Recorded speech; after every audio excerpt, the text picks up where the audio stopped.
Pour ce qui concerne l'avènement de notre Seigneur Jésus-Christ et notre réunion avec lui, nous vous prions, frères, de ne pas vous laisser facilement ébranler dans votre bon sens et de ne pas vous laisser troubler, soit par quelque inspiration, soit par quelques paroles ou par quelques lettres qu'on dirait venir de nous, comme si le jour du Seigneur était déjà là. Que personne ne vous séduise d'aucune manière, car il faut que l'apostasie soit arrivée auparavant et qu'on ait vu paraître l'homme du péché, le fils de la perdition, l'adversaire qui s'élève au-dessus de tout ce qu'on appelle Dieu ou de ce qu'on adore, jusqu'à s'asseoir dans le temple de Dieu, se proclamant lui-même Dieu. Ne vous souvenez-vous pas que je vous disais ces choses lorsque j'étais encore chez vous? Et maintenant vous savez ce qui le retient, afin qu'il ne paraisse qu'en son temps, car le mystère de l'iniquité agit déjà.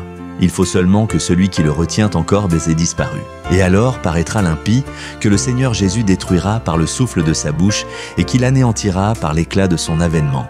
L'apparition de cet impie se fera par la puissance de Satan avec toutes sortes de miracles, de signes et de prodiges mensongers, et avec toutes les séductions de l'iniquité pour ceux qui périssent parce qu'ils n'ont pas reçu l'amour de la vérité pour être sauvés. Aussi Dieu leur envoie une puissance d'égarement pour qu'ils croient au mensonge, afin que tous ceux qui n'ont pas cru à la vérité, mais qui ont pris plaisir à l'injustice, soient condamnés. Pour nous, frères bien-aimés du Seigneur, nous devons, à votre sujet, rendre continuellement grâces à Dieu, parce que Dieu vous a choisi dès le commencement pour le salut, par la sanctification de l'Esprit et par la foi en la vérité. C'est à quoi il vous a appelé par notre évangile, pour que vous possédiez la gloire de notre Seigneur Jésus-Christ. Ainsi donc, frères, demeurez fermes et retenez les instructions que vous avez reçues, soit par notre parole, soit par notre lettre.